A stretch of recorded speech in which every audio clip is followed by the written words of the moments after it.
Welcome in, everybody, to a very special edition of the Fatboyz Dynasty podcast, hosted by the Fantasy Holics on the podcast network here, coming at you again live on YouTube, back in action as always. Brant, we're inching closer and closer to doing our Sunday morning lives as the season kicks off. And one of the major things that has to happen before we get to that is happening this week. It's definitely if draft season of our fantasy teams is Christmas, this is Thanksgiving week. Leading up to it, kicking off the holidays, right? We've got the NFL draft this week. I know it's going to be a little bit more exceptionally exciting for you as you're going to be there in person again. We're going to try to get some lives up there with you at some point during some of the rounds there, which will be great content as well. But I know you're excited. I'm excited. We get to see where some of our future players will end up, whether it be for our actual NFL teams or some guys that we hope are going to win us some greenbacks in some leagues, and hope, like for some of us, maybe hoping to repeat as champions like you are, Brant. Oh yeah. I'm hoping to repeat, and I don't have many picks in that dynasty league, but I think I traded away to make my team better. Yeah. Excuse me. Yeah, it's definitely going to be a good time this weekend up in Kansas City. Getting to see it live, getting to be in person, getting to be, elbow to elbow with few other football fans there and feel the atmosphere. So yeah, I'm definitely excited. And for my Seahawks, we normally don't get a draft very high in the draft, and this year we have the 5th overall pick. So I'm pretty excited. Yeah, Brant, and that brings me to my next thing. We don't get to do it very often on our fantasy cast here, but let's just take a minute. I want to hear your take on this first, and then I'll get into mine. What are your expectations for Seattle this weekend? This weekend, I'm hoping it's Jalen Carter. I really am. I'm hoping I would love Will Anderson, but in my mind, I don't think he's going to be there. I don't think there's a whole lot of chance for him to be there. If he's there and we pass on him, I'm going to be extremely upset. I'm hoping we go Jalen Carter, but unfortunately, with all the news and everything coming out of camp, I really feel like we're going to end up going QB there. Okay. All right. Yeah. So for me, for my Falcons this week, what I'm looking for is just more of Terry Fontenot and Arthur Smith kind of doing what they've done. At this point, it's hard for me to second guess those guys. They're doing it for a reason, right? I know you've heard me at work talk to one of our fellow buddies who's a Falcons fan like me, and I've said out loud, even if I don't like the pick, I'm going to quietly shame it to myself because Terry Fontenot has definitely earned the right for me not to second guess him down there in Atlanta. But I'll be honest, if I'd be lying if I said I wasn't open for a little bit of Bijan Robinson coming to Atlanta and being in the Dirty Birds. I know Peter King suggested that in his recent mock here. So I'm hoping he hits the nail on the head. That's what I'm really looking forward to with my Falcons. But nonetheless, I'm definitely excited. I think day 2 and day 3 are where I'm more excited as a fantasy football fan. I don't think we see a ton of skill players go day 1. There may be a few surprises in there, maybe a tight end or two. Obviously, a couple running backs have the potential, quarterbacks and a couple wide receivers. But I think the bulk of those guys go day 2 and then trickle into day 3. Yeah, definitely. I can't question the front office there in Seattle, especially, giving us a D- grade, leaving the draft last year. Then, when they reevaluated it, we got the best grade in the NFL with what we left the draft with last year. So I don't question them. They find diamonds in the rough in the late rounds. I don't expect us to pick twice on day 1. I will say that. Judging Seattle's history, I don't expect us to use 2 picks. They should probably trade both their first rounders because their first rounds are terrible. Rashad Penny and LJ Collier. Yeah, we just everything after that, Seattle is exceptional, but first round it's like. But when we drafted the top 10, we did pretty good with Cross last year. That's true. Jury's still out. Great rookie year. Trade the 20. We don't do good at the end of the first. We do okay at the beginning. All right. Keep the 5, trade the 20. All right. One last question before I get into this week's episode. What's one thing fantasy football wise that you're looking forward to this weekend, whether it be a certain player, want to know where that player falls, whatever the case may be. What's one thing fantasy relevant you're looking forward to this week that maybe we won't talk about on this show? Fantasy relevant. I want to see where these receivers go. We've seen the fantasy aspect come out, and it's been, receiver take over the last few years. So really, I fantasy wise, I want to know where these receivers are going to go. Because it makes a huge difference in the receiver realm. Mm-hmm. Running backs are almost becoming more of a committee everywhere. So these receivers and where they go is the biggest thing that I'll be looking forward to. And I think you hit the nail on the head. I think you see a slew of wide receivers come off in day 2. And I'm super excited to be able to see that and be like, okay, this guy's going here. What else is around him? What's the future hold for this guy when it comes to dynasty? I just want to say that because you're there in person and I'm here in the comfortableness of my couch, my notes from the draft won't have barbecue stains and beer drippings on them. Yours may. So if you want me to copy those for you afterwards, just let me know. I know you can always print them out. I feel like mine will be mine will be more tasty. They will be. So maybe they don't make it home. Maybe they don't make it out of that car ride back. All right. So for me, Brant, the one thing I'm looking forward to is really kind of 2 things, and I'm going to be a little selfish here. But the first one is, as a guy who owns the 102 in a few leagues, I know obviously there's no chance of Bijan Robinson unless he just goes to I can't even imagine what the worst landing spot would be. But if there's a spot that you don't want him at, I got it. The Patriots. I'm still taking Bijan Robinson 101 there. Maybe if he goes to the Jets behind or with Breece Hall, maybe I don't like that. I don't know. Anyway, as a guy who's sitting in the 102, I want these teams to do something for me so my decision's easy between Jahmyr Gibbs and Jackson Smith and Jigba. I want to see one of these teams come out and grab him and it be the perfect landing spot, and the other one go to I don't love that spot, so it's super easy for me to make my decision there.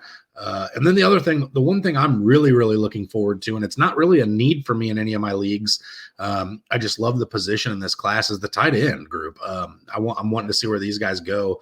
I told you I was diving a little deeper into another tight end in this class, Sam Laporta. I've talked about him a little bit on here, but I was diving into him a little bit today, and it's just like, man, this guy could be the 5th, 6th, 7th best tight end in this class, depending on how you rank him.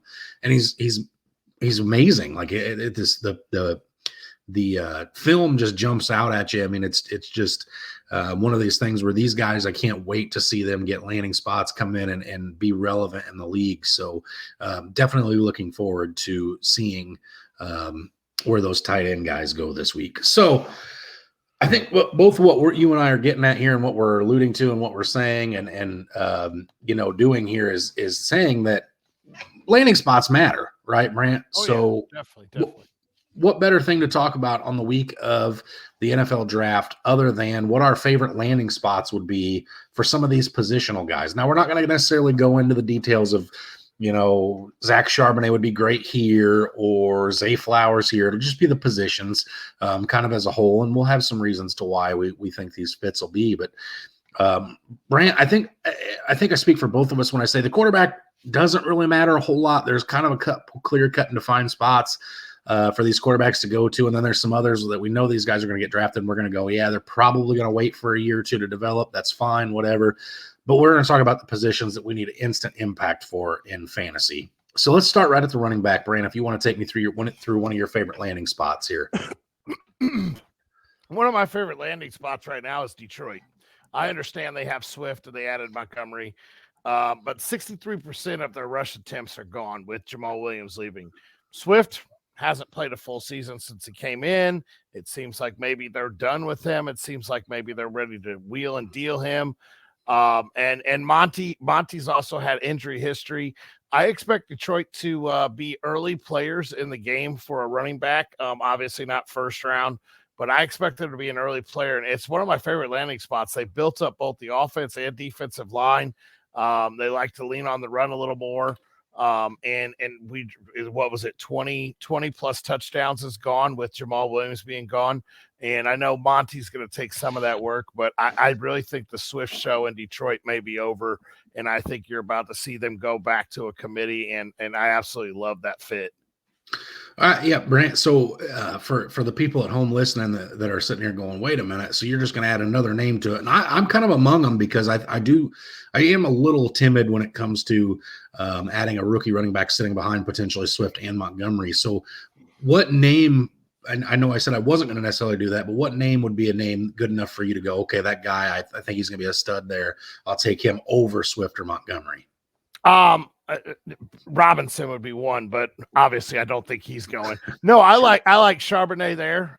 Great pass catcher out of the backfield, a guy that could really add some potential power running there.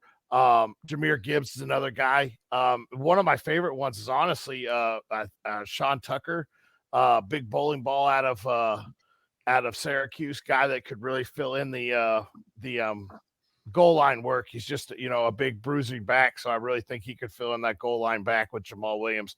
So yeah, some of those guys are guys that once again, I said it right before, the NFL is going away from that 3 down back. So a lot of, if they add a bruiser back that could take over all 20 touchdowns, 17 plus rushing touchdowns with Jamal Williams left behind, the guy has almost an instant value in my mind because of the injury histories that are in front of him. Okay, fair enough. I also, I was going to skip over it, but I can't. You just had to get your Syracuse Orangeman out there. For those of you who don't know, Brant is the Syracuse Orangeman. I've never seen him and the Orangeman in the same place on a Saturday. So there you go. So for me, Brant, my favorite spot is the Chicago Bears. And you just brought up a big reason why, and that's because David Montgomery left town, skipped out, went on over to Detroit there, and he left behind 235 vacated touches out of the backfield, equating for around 57% of the total touches coming out of that backfield. And so for me, I do think Khalil Herbert and Deonta Foreman could have some kind of a role in this backfield, but I think the lion's share is still out. And this team right here, the way the makeup and everything else works, it screams like a pass catching, like multi-purpose back here.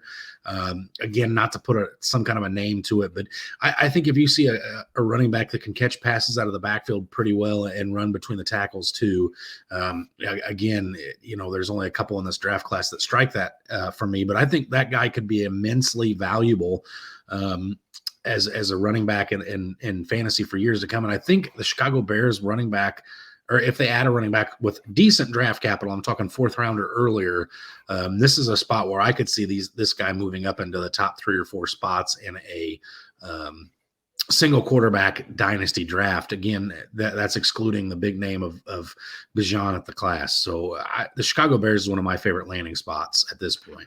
Yeah, the Chicago Bears are also by far one of my favorite landing spots too. It's like you said, they don't have much draft capital invested. I think it's Khalil Herbert. Then they added Travis Homer in the offseason, which I'm a Homer guy. I would love to see him succeed, but he's definitely not a 3 down horse. He's really not. He's a great special team addition for them, returning and everything else. But yeah, they really don't have a whole lot on their roster, so definitely could be a very good landing spot for any running back. Another spot that I really like that I think I may have accidentally skipped over when we were talking teams is Denver. Javonte Williams coming off a huge knee injury that could end up having him sitting most of next year as well, or taking an entire year to redevelop. They have 63% of all their rushing attempts, and I think it was 69% of their rushing yards are all vacated. So, and I know they added Samaje Perine, and Samaje did look good at times in Cincinnati, but I don't know if Samaje is really the answer. Samaje looked great sitting behind Mixon or playing in lieu of Mixon, but we've yet to see Samaje take an entire season workload. He's a little older. And like I said, Javonte Williams scares the dog crap out of me. He, got injured his first year, injured his second year. So Denver is one of my favorite spots. They have one of the top, I think it was top 10 is where their O-line was ranked at the end of last year. I mean, they came out, Latavius Murray actually had some fantasy relevant games nearing the end of last year. So yeah, Denver's one of my favorite spots as well. For a back that could end up with a 3 down workload. It'll probably be more like a 2 down. They'll probably leave P. Ryan back there, but it could easily make him a 3 down workhorse in the right out of the gate, depending on how that training camp spills. Yeah, and I don't know if you mentioned this or not, Brent, but the biggest thing for Denver that they've got going for me to be a running or be a fan of a running back that falls there is Sean Payton. Just having a potential guy come in and have an Alvin Kamara type workload for them. I know, that was kind of like the thought everybody had for Javante coming out, but it just hasn't worked out for him there. Not to say that the jury's out on him completely or whatever have you, but it did sound like that ligament damage was pretty bad under that knee. So if they added some young guy that's again draft capital, it's got to be a decent investment for you to be super concerned as a Javante owner. Mm-hmm. But if they draft a 6th-round guy, I'm sure I'm exceptionally worried about that. At that, I'm not running to the podium to pull him with my number 102 pick there, or your number 102. Yeah, you're not going up to the podium, period, with my 102. But anyway, so I do think my favorite landing spot right now, Brant, is well, it's probably a tie because Chicago's up there just because I think Chicago's offense is going to be exciting next year. But number one is definitely the Philadelphia Eagles. 67% of total touches are gone. With Miles Sanders skipping out, leaving town, which is again 279 total touches out of that backfield. That right there is enough to put a running back into a high end RB2, low end RB1 numbers. And again, this is an offense that's going to be in the red zone plenty. This is an offense that's going to have so many different dynamic weapons on the field that if the running back's getting 279 touches for them, they're probably going to be somewhere in the top 10, I would imagine, in fantasy finishes, especially with the news coming out today that supposedly now the Philadelphia Eagles are super enamored with Jackson Smith and Jigba, which I absolutely hate that landing spot for him. But again, you get a running back in the 3rd round to pair with that, and you're talking 3 electric wide receivers, a darn good tight end, a mobile quarterback, and then a running back there too that's going to get touches on that offense. Again, Brant, just for those reasons alone, I think Philadelphia is one of those teams that if Jahmyr Gibbs is a name that comes to mind here. If Jahmyr Gibbs goes to Philly, it'd be really hard pressed for me to pull Jackson Smith and Jigba in front of him unless Jackson Smith and Jigba went to one particular team that I'm going to talk about when we get into the wide receivers. Yeah, I think Philly is by far probably one of the best spots. Let's look. You got Rashad Penny. So you might get 4 or 5 good games out of him, and that's it. So, yeah. We saw how many, what was it? At least 53% of their rushing attempts was gone with the loss of Sanders. I know Gainwell and Scott are both still there under contract, but Gainwell hasn't done much with the opportunities he did have. Scott does Scott things. He shows up for one whole game and then spills a few carries at the end of the game when they're up by 15 points. Standalone value. Yeah, for 1 or 2 games. But yeah, Philly is one of my favorite landing spots. So I'm going to go to my last one here, and that's honestly, it's going to sound crazy. It's Buffalo Bills. They added Damian Harris. I get that, but Damian Harris has been in a committee his entire career there in New England. We haven't seen him, hold up to a whole workload. And the Bills are right there. They're right on the cusp of a Super Bowl contention. They're right there.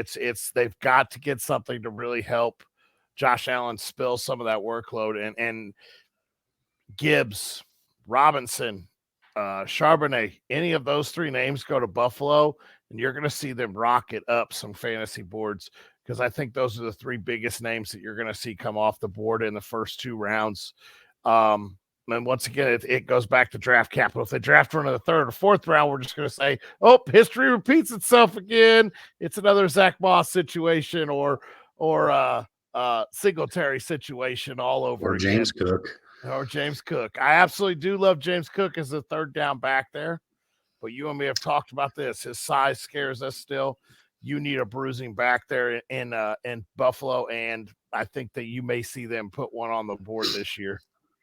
Yeah, so I think again with Buffalo, I think the big thing there is I think Buffalo has kind of come out and said they don't want Josh Allen running as much as he has in the past. And I think they've tried to, alleviate that a little bit with some diamonds in the rough, dart throws in the fourth round. They just, they haven't panned out, again, not to toot my own horn, but this is why Terry Fontenot gets a pass in my book, because he drafts a guy like Tyler Algier in the sixth who goes for 1,000 yards rushing. Buffalo hasn't had that luck. Maybe they say, screw it all this year. We're getting Bijan Robinson. There ain't going to be no more what ifs in our backfield. I find that very unlikely. I do think Buffalo's a team that if they take one, it's going to be the day two. I really don't think they get one in the first round. Second or third round is where I think they take somebody. So we'll see how that translates. I do think it'll make a lot of folks nervous about James Cook, so myself included. So we'll see what happens there. Brant, my last favorite spot for a running back is a spot that I have very tapered expectations for, if you will, but just because there is so much vacated touches out of this backfield and the way the team kind of progressed last year, that's the Tampa Bay Buccaneers, with 57.7% of their total touches out of the backfield gone by way of Leonard Fournette. They have 272 available touches. I do think the odds-on favorite for this role is obviously Rachaad White. He had some really good games last year, but I think Tampa showed you all year last year that they wanted kind of a two-headed backfield there. We saw Fournette and White get plenty of carries in the same games. And now you have no more, greatest of all time quarterback under center there. You have either Baker Mayfield or Kyle Trask under center. So I do think the run game will be more of an emphasis for Tampa Bay this year.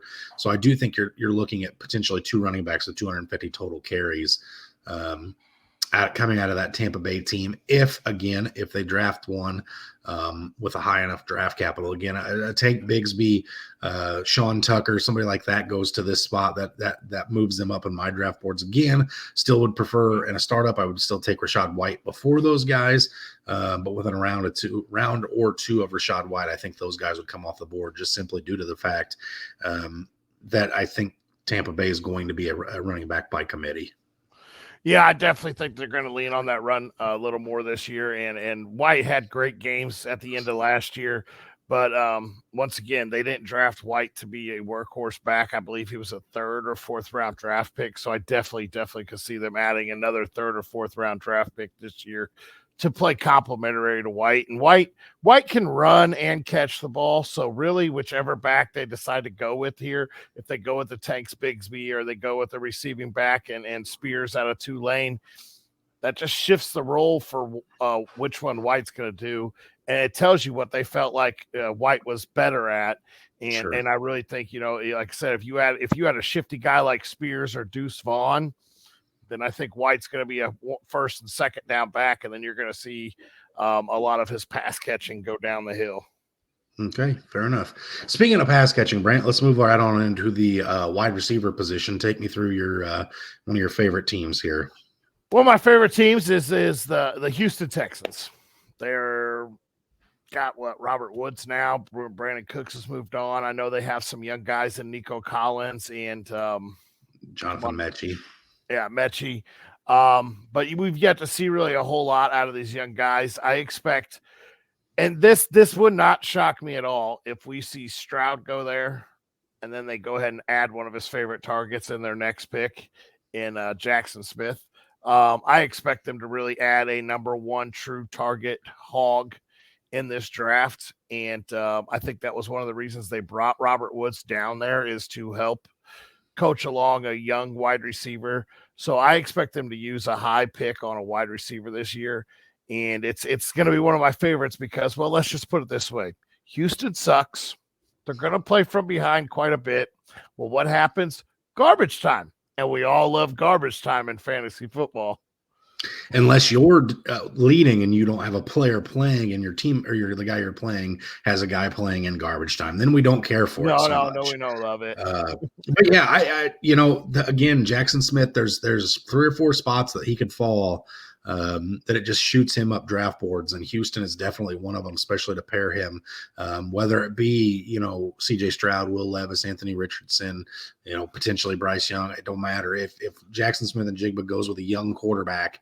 There should be some instant that year one working together chemistry, starting in rookie mini camp and, just progressing from there. So again, I agree with you there. That's one of my favorite landing spots for a wide receiver as well. My favorite spot, Brant, it's going to be this way for a while. I feel like it's the Kansas City Chiefs. Not a ton of vacated targets. Juju left. McCole Hardman left. There's about 36% of targets, which again in that high powered, high passing offense is about 223 total targets. Again, the targets, the percentage of targets, that is irrelevant to me here. The reason I want a wide receiver here is because Patrick Mahomes. That's plain and simply put. He is the best quarterback in football right now. There's no argument to be made. You can make the argument for better fantasy quarterbacks, but he is the best quarterback in the NFL, and that's coming from a Falcons fan, and I'm sure the Seattle fan would agree with that.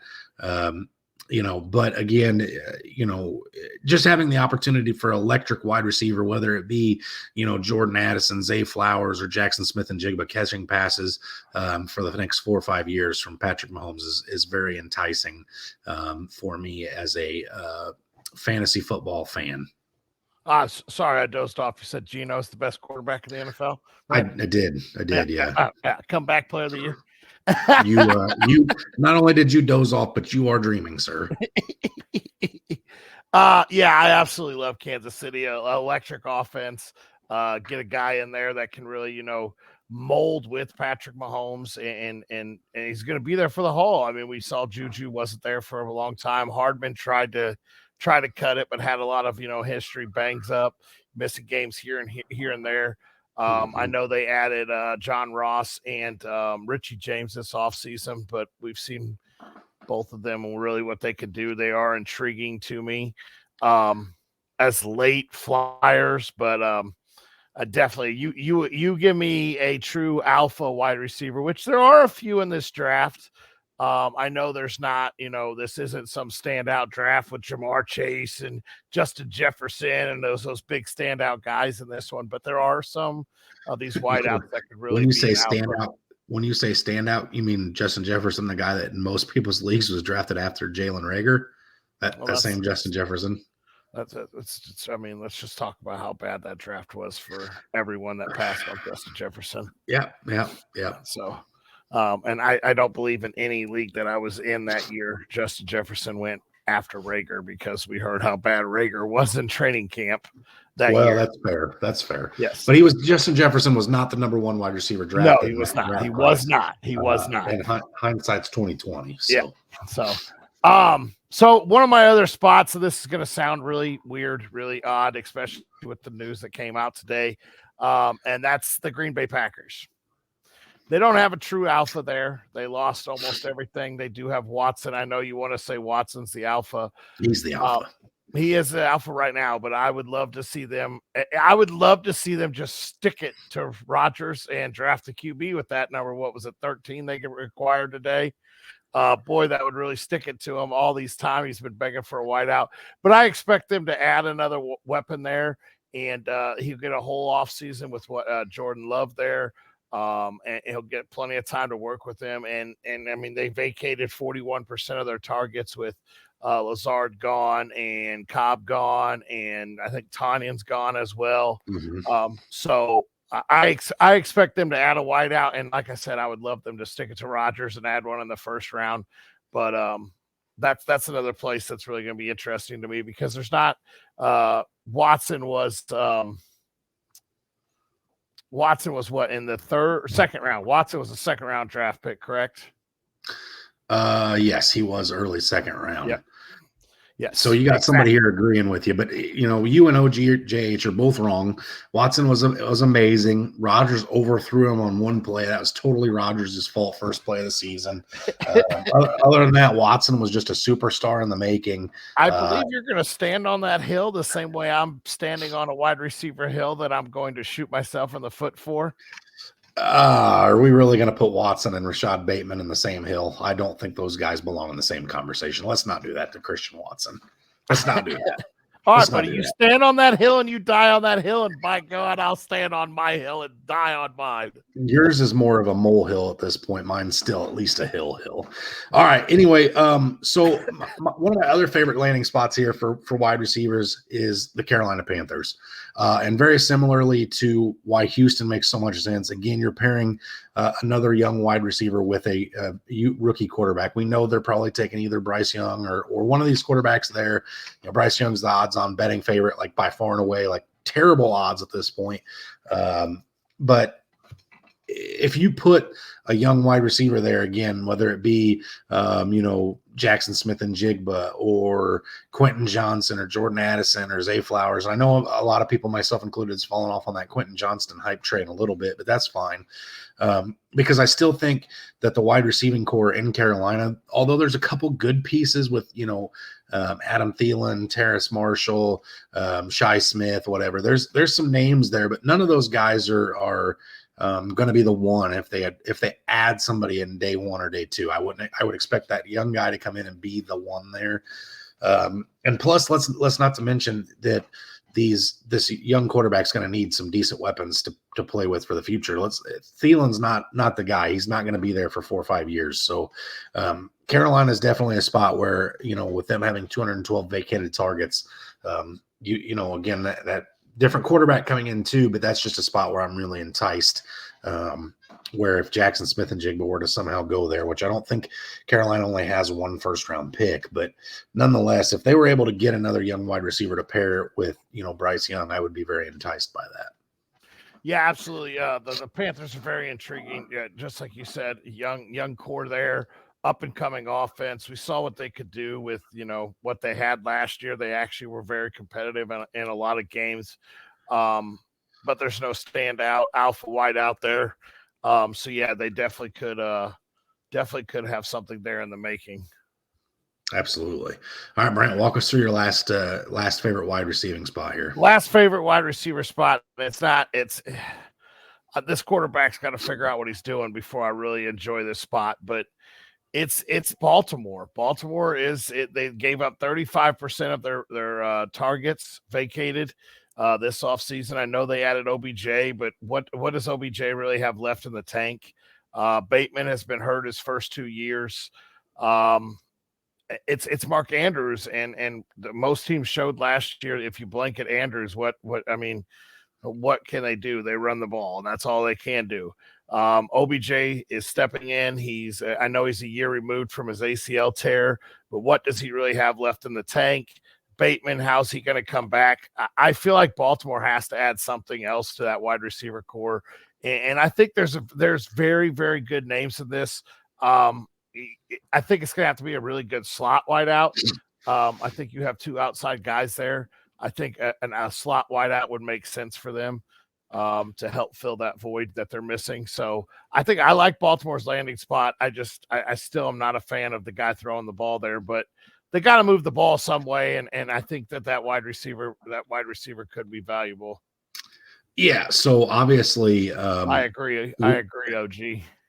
We've been here, let me put it on the screen, that way everybody can see what you agree with. I love OBJ, not for that kind of cash. I do think OBJ is going to be very relevant in Baltimore, or as irrelevant as somebody can be catching passes from Lamar.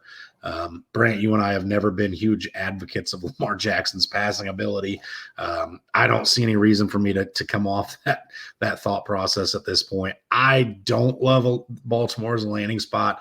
Let's be honest, it's Mark Andrews, and it's always going to be Mark Andrews as long as Lamar's in town. I just can't get on board with that. I know you're have that weird obsession with Rashad Bateman, and maybe you're just clinging to the idea that Baltimore is some wonderful landing spot. I just can't get on board with you there, just because I do still think that OBJ has some value. I do still think Rashad Bateman has value, but I think always going to be Mark Andrews. And if you add another guy to that, it's just one more mouth to feed that's just going to pull targets away from the other two and himself. So I don't love it as much as you do. I can understand the allure.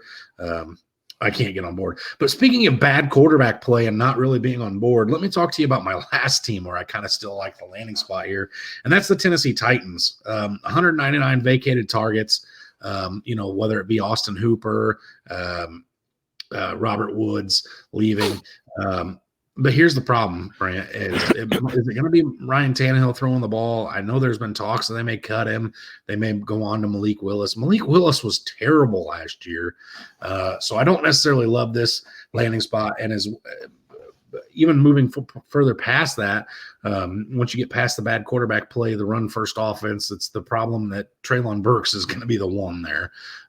But the fact that there are that many vacated targets mean that there's a chance for somebody to be fantasy relevant if they slide into this. I just don't know how I'd feel if it was one of those big name guys. If Jordan Addison ends up in Tennessee, I don't know if I like him more or if I like him less. Moving forward, but again, the vacated targets is enough in its own right to be worthy of being brought up. Let's ask this: Malik Willis throwing the ball or Lamar Jackson throwing the ball? Which wide receiver would you rather have?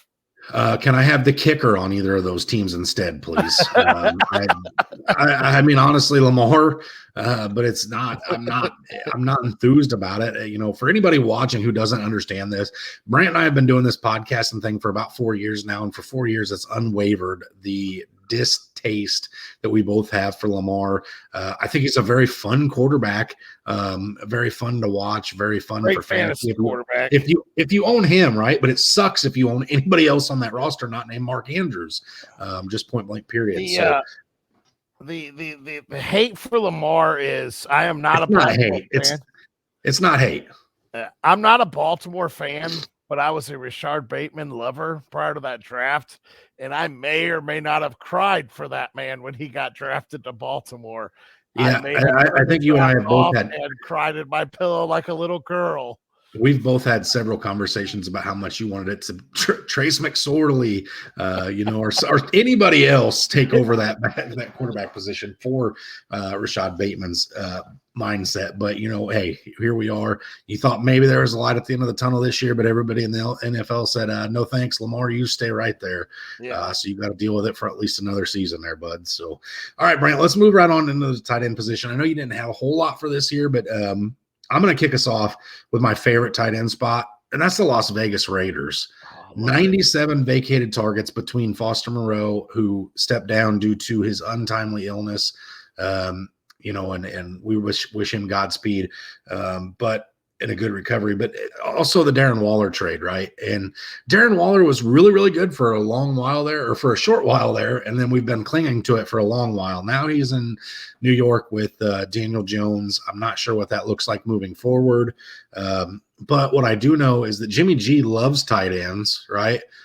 Jimmy Garoppolo is a big fan of them. When you run on offense where a guy like Josh Jacobs is able to be so effective, and you have a stud like Devontae Adams on the outside, freeing up, soft coverage underneath it, it works out really well for a tight end. So, Michael Mayer, Dalton Kincaid, Sam Laporta, any of those guys end up in this spot, and I absolutely salivate over it. Absolutely. That is by far probably my favorite landing spot. My number 2 landing spot goes with one of our favorite things to always talk about during the season, and a young QB or a new QB always likes to lean on his running back and his running back and his tight end, and that's with the Green Bay Packers. Jordan Love's going to come in. I understand he's got 2 great running backs back there. I'll give you props. He has Watson outside, but he doesn't have a tight end. So let's add him a big tight end. Let's add him a Kincaid and a Meyer.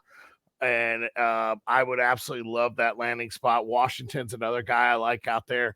But yeah, Green Bay is I'm pretty sure all their tight ends are gone in this free agency. And so absolutely, I would love a tight end to go to Green Bay. Yeah, Brent, Green Bay is also definitely one of my favorites, just because like you hit the nail on the head. You got a guy like Jordan Love who's coming in. Now, granted, he's not necessarily a rookie, but we haven't seen a whole lot of him because he's been sitting behind Aaron Rodgers. But, 74 vacated targets to the tight end position in Green Bay definitely screams that there's going to be somebody come in and become relevant there. And again, you put one of these guys like Darnell Washington would just be so much fun in this offense, right? Because he's a freak athlete. We saw that at the combine, and you get him and catching passes from Jordan Love 7 yards off the line of scrimmage and just letting him run people over, make people miss. With his freakish athleticism, his speed, his strength, all that stuff. I mean, that would just be so much fun, right? And plus, let's be honest, I think a lot of us are thinking Jordan Love's going to be okay. I think he looked good when he came in relief of Aaron Rodgers last year. I've seen enough of Jordan Love to say I think he makes players around him, okay too. I'm not going to say he makes them better. We haven't seen that much of him yet, but I definitely think a tight end gets drafted to Green Bay and they'd be relevant. And like you said, let's come on, Green Bay. Let's rub the Jets' nose or Rodgers' nose in it. Let's draft a wide receiver and a tight end in this draft. Just not a wide receiver better than Christian Watson because it's not possible. My last favorite tight end destination here that I've got is one that we've talked about a couple other times already on this show, but it's the Houston Texans. Again, 87 vacated targets in Houston for the tight end position. You're going to have a young quarterback under center potentially. It sounds like they're going to draft one. I don't know. It was like all at once. It went from being a quarterback to like, oh, now they're considering a defensive player. I don't see how that's possible. I guess the rumor is DeMarco Ryan wants to have his own Bosa, but there's no Bosa brothers in the draft. I looked it up. I Googled it. It doesn't happen. It's not there. So I don't know what DeMarco Ryan's looking for. Take your stud quarterback, move on. But so I do think if you draft the tight end here in Houston, I do think again you're pairing one of these guys with a young quarterback. And Brant, I'm thinking if Dalton Kincaid or Michael Mayer, one of those guys ends up in either of the Vegas Raiders, the Houston Texans, or the Green Bay Packers, we're talking about those guys as first round draft picks in the rookie drafts upcoming. And I know we'll have that discussion a couple weeks after the draft.